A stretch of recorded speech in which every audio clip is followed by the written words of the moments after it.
O vento da costa trazia o cheiro familiar de sal e pinho enquanto eu entrava na entrada da minha casa de praia em Malibu, esperando encontrar o refúgio silencioso pelo qual havia economizado durante anos. O sol refletia nas ondas além do terraço. Mas o que deveria ser uma manhã tranquila foi destruído no instante em que vi a cena diante de mim. Carros que eu não reconhecia estavam espalhados pela entrada. Música alta ecoava da casa, e crianças corriam de forma descuidada pelo meu jardim, chutando bolas contra os canteiros de flores que eu havia cuidado com tanto zelo. Apertei o volante com mais força, o estômago se revirando. Minha mobília estava fora do lugar, cadeiras de vime cobertas com toalhas e roupas, e os vibrantes gerânios vermelhos que eu cultivara por anos estavam esmagados sob pequenos pés. Cada canto daquela casa representava noites em claro, turnos extras e meses de economia cuidadosa. Aquilo não era apenas um lar. Era o símbolo da minha independência, o resultado da minha determinação em construir algo que pertencesse somente a mim. Saí do carro, chaves na mão, tentando acalmar meu coração acelerado. Foi então que a vi, Lilian, parada no terraço com um ar de posse que fez meu peito se apertar. Sua família a rodeava, sorrindo com a arrogância de quem se sentia no direito. Um arrepio percorreu minha espinha quando percebi que eu não estava mais entrando no meu santuário. Estava entrando em uma ocupação hostil. Memórias de assinar a hipoteca, de pintar as paredes e plantar cada flor inundaram minha mente. Eu havia lutado por aquilo, economizado e me sacrificado para conquistá-lo. E agora aquilo era tratado como se pertencesse a qualquer um, menos a mim. Minha garganta se fechou, mas me forcei a respirar fundo. Segurando a calma que eu sabia que precisava, ergui as chaves e caminhei em direção à porta da frente. Cada passo era carregado de incredulidade e determinação, consciente de que o que me esperava lá dentro exigiria cada grama da paciência e da força que eu tinha. A confrontação começou no instante em que atravessei o limiar. O que esse parasita está fazendo aqui? Não temos espaço para você. A voz de Lilian cortou a música e as risadas como uma faca. Meu estômago revirou e eu congelei na soleira da porta, aquelas palavras ecoando na minha cabeça. Eu podia sentir todos os olhares sobre mim, os sorrisos de deboche e os cochichos da família dela perfurando minha confiança. Os primos adolescentes riam no terraço, e a mãe dela se apoiava no corrimão com um olhar de superioridade presunçosa, me avaliando como se eu não passasse de uma intrusa. Um dos filhos de Lilian passou correndo, quase derrubando as cadeiras de vime, enquanto o outro segurava uma bola no ar, me desafiando com um sorriso brincalhão e insolente. A presença deles, tão casual e sem vergonha, deixava claro que haviam tomado minha casa como se fosse deles. Engoli em seco, minhas mãos se apertando em torno das chaves que eu ainda segurava. Choque e humilhação ferviam dentro de mim. Uma tempestade de incredulidade e de raiva crescente. Como alguém a quem eu chamava de irmã podia me tratar assim? Como ela podia desfilar com sua família por uma casa que eu havia conquistado? Cada centavo, cada hora de suor e de sacrifício tinha sido meu. Eu queria falar, exigir que saíssem. Mas as palavras ficaram presas na minha garganta. Cada instinto gritava para que eu me virasse e fosse embora em silêncio. E ainda assim, uma parte de mim menor, mas mais feroz se recusava a ceder. Essa casa, meu santuário, não podia ser entregue tão facilmente. Dei um passo lento à frente, depois outro, forçando-me a respirar fundo e manter o foco. O confronto havia começado, e eu não recuaria, não importava quantos rostos me olhassem com hostilidade. Endireitei os ombros e encarei Lilian, pronta para afirmar o que era meu. A batalha pelo meu lar estava prestes a começar. Parei diante do meu escritório, o cômodo que sempre mantive trancado e organizado, meu refúgio de papéis e documentos importantes. Meus dedos tremiam ao abrir uma gaveta que deveria estar intocada.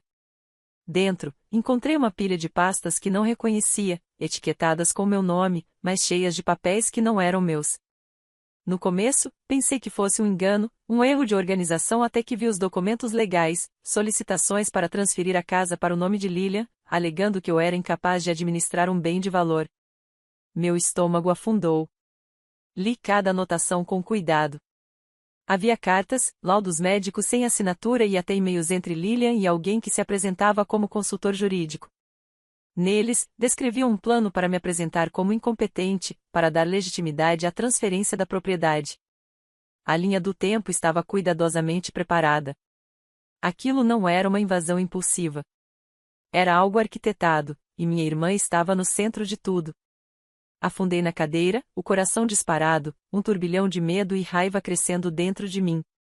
Não se tratava de um mal-entendido ou de um exagero. Era uma traição calculada, uma tentativa deliberada de me roubar. Cada madrugada trabalhada. Cada centavo economizado. Cada momento que dediquei à construção desta casa estava sendo minado por alguém em quem confiei. Uma enxurrada de perguntas invadiu minha mente.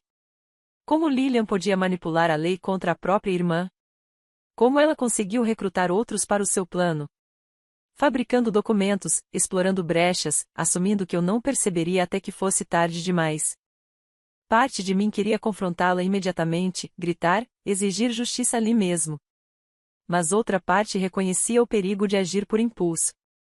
Obriguei-me a respirar fundo e pensar com clareza. Não podia deixar que a raiva me cegasse. Eu precisava de um plano, de provas e de orientação legal. Tinha que proteger não apenas a casa, mas a integridade de tudo que eu havia construído com minhas próprias mãos. Enquanto reunia as pastas e as colocava na minha bolsa, senti uma determinação crescer dentro de mim. Essa traição não ficaria sem resposta. O próximo passo precisava ser preciso, calculado e decisivo. Tranquei a porta do escritório atrás de mim e fui em direção ao telefone para fazer a ligação que iniciaria meu contra-ataque. Sentei-me à mesa da cozinha. Espalhei as pastas à minha frente e respirei fundo.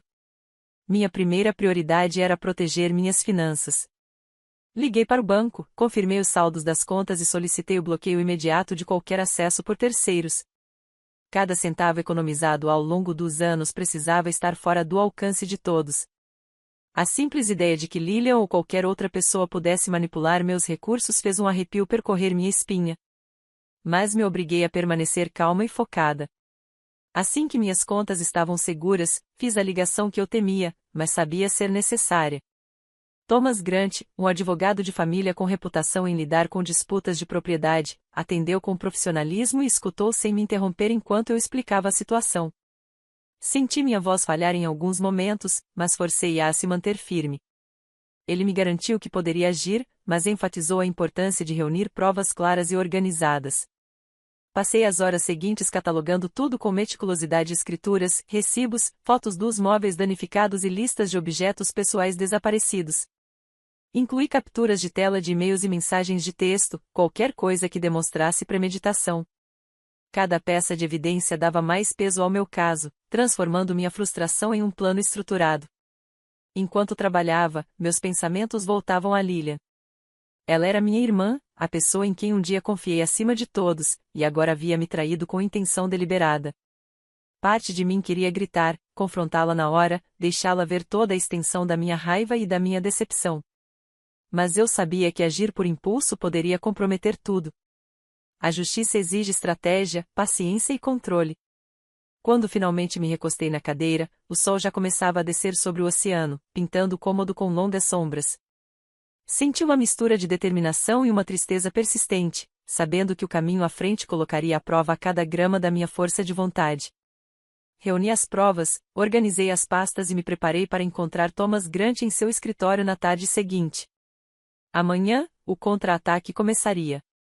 O ar da manhã estava fresco quando desci do táxi, segurando firmemente as pastas de evidências em minhas mãos. Minutos depois, Thomas Grant chegou, sua expressão calma, mas resoluta, acompanhado por um policial fardado e um tabelião. Segui ao lado dele em direção à casa, cada passo firme, cada músculo em alerta. Hoje seria o dia em que a invasão chegaria ao fim. Do terraço, avistei Lilian e sua família rindo, alheios ao fato de que a lei estava prestes a intervir. Seus rostos congelaram ao notar as placas oficiais na viatura policial, o estalo seco da maleta do tabelião e Thomas avançando com a confiança de quem sabia exatamente como desmontar o plano deles. O choque no rosto de Lilian foi imediato, sua expressão triunfante desmoronou à medida que a realidade se impunha. Thomas entregou-lhe os papéis de despejo, e o policial começou a lê-los em voz alta, detalhando a ocupação ilegal, os danos à propriedade, o roubo de itens pessoais e a falsificação de documentos. As mãos de Lilian tremiam, e suas palavras saíam atropeladas. A arrogância de antes havia sido substituída pelo pânico. As crianças se agarravam a Lilian, confusas, enquanto o peso da gravidade da situação caía sobre todos. Observei em silêncio. Meu coração batia de forma estável, minha mente estava clara. Cada movimento, cada detalhe havia sido antecipado. A confiança presunçosa deles, a maneira casual como haviam tratado minha casa como se fosse deles, os cegara para as consequências de suas ações.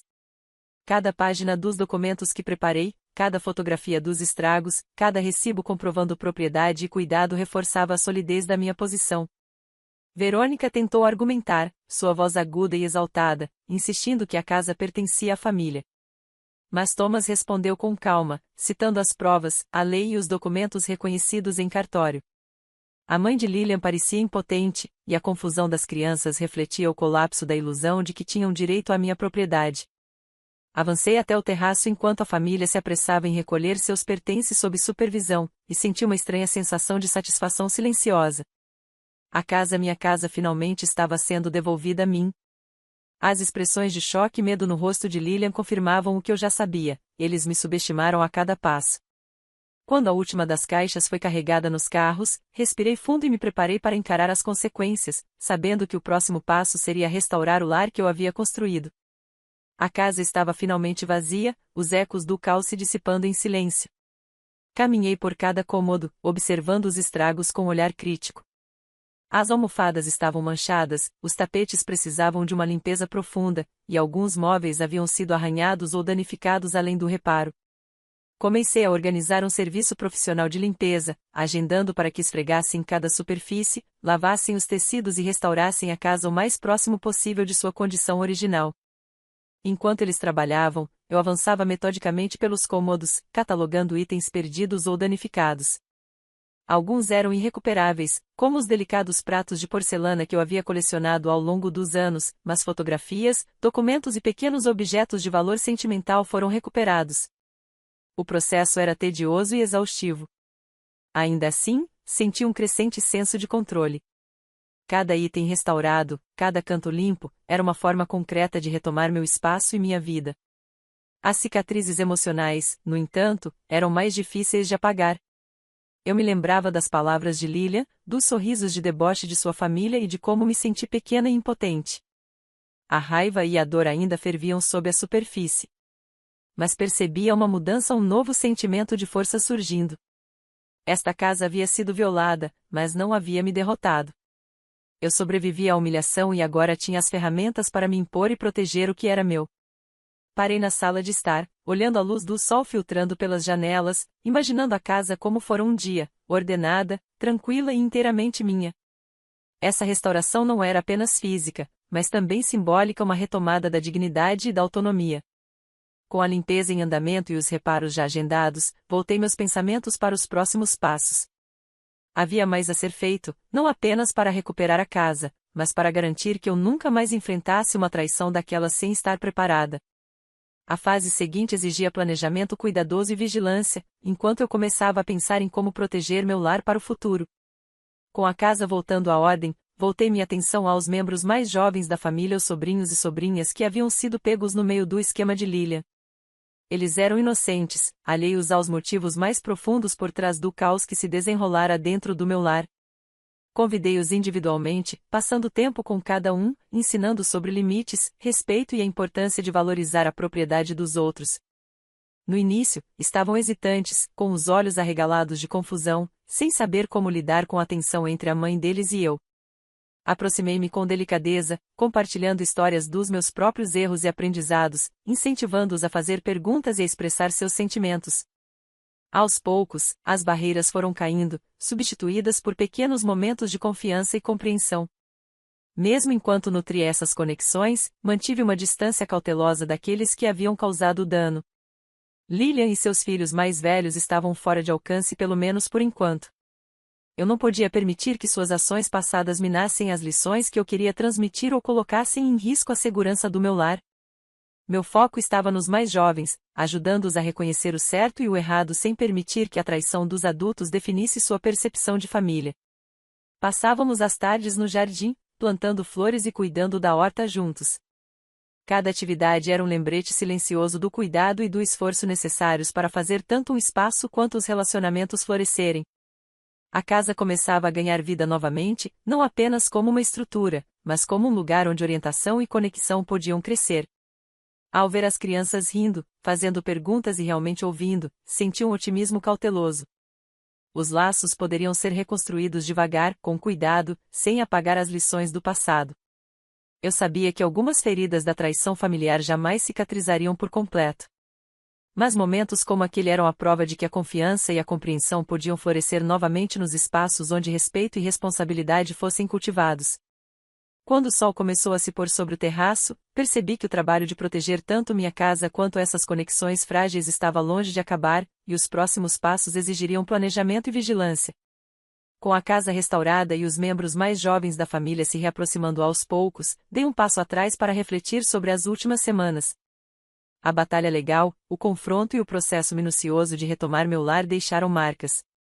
Mas também revelaram uma força que eu ainda não havia reconhecido em mim mesma. Eu havia lutado pela minha autonomia, defendido minha propriedade e saído de tudo isso com justiça e dignidade intactas. As lições estavam claras: vigilância, preparação e reconhecer o próprio valor são cruciais quando outros tentam ultrapassar limites. Percebi que o empoderamento não se resume a impor autoridade no momento, trata-se de criar sistemas que protejam você e aqueles que dependem de você. Comecei a implementar medidas para garantir que minha casa jamais fosse violada com tanta facilidade novamente. Atualizei as fechaduras, instalei câmeras de segurança e formalizei proteções legais para evitar disputas futuras. Cada passo reforçava um senso de controle e estabilidade que havia desaparecido durante a invasão. Além do meu espaço pessoal, senti a responsabilidade de compartilhar o que havia aprendido. Passei a conversar com jovens e colegas, oferecendo orientação sobre como proteger seus bens e reconhecer os primeiros sinais de exploração. Contar minha história se tornou uma forma de transformar a raiva e a dor em propósito. Conversas sobre limites, respeito e preparação legal ajudavam outros a enfrentar situações que eu mesma tinha acabado de suportar. E, ao fazer isso, descobri um novo sentido de significado e conexão. Mesmo enquanto reforçava minha independência e defendia os outros, sabia que a vida continuaria a me testar de maneiras sutis. Mas, pela primeira vez em semanas, senti uma confiança silenciosa de que poderia enfrentar esses desafios nos meus próprios termos. Caminhei pela casa, certificando-me de que cada cômodo, cada fechadura e cada sistema de segurança estavam em ordem, consciente de que o próximo capítulo da minha vida não seria definido pela traição, mas pelas escolhas cuidadosas e deliberadas que eu faria para proteger meu futuro. A casa havia recuperado seu ritmo silencioso. Cada espaço restaurado com a ordem que eu tanto me esforcei para manter. Passei devagar pelos ambientes, tocando nas superfícies polidas, verificando cada tranca e observando a presença das novas câmeras de segurança. Esta casa era mais do que paredes e móveis. Era um testemunho da minha perseverança, da minha independência e dos anos que eu havia dedicado para construir algo que me pertencia por completo. As memórias da invasão, embora ainda marcantes, começavam a se dissipar, substituídas por uma sensação constante de controle e realização.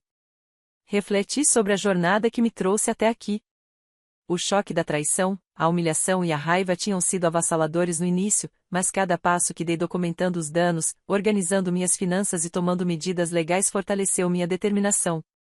Aprendi que impor limites não é apenas necessário, mas vital, e que enfrentar a traição da família exige tanto coragem quanto estratégia.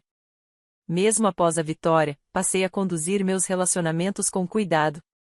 Continuei orientando meus sobrinhos e sobrinhas, ensinando-lhes sobre respeito, responsabilidade e o valor da integridade. Já com Lilian e os familiares que haviam causado mal, mantive uma distância cuidadosa, protegendo tanto meu bem-estar emocional quanto as lições que desejava transmitir. Cada encontro era intencional, um equilíbrio entre abertura e cautela, garantindo que os erros do passado não se repetissem. Sentada no terraço, enquanto o sol mergulhava no Pacífico, senti um orgulho sereno. A casa, a vida que eu havia construído e a dignidade que defendi eram meus para proteger e valorizar.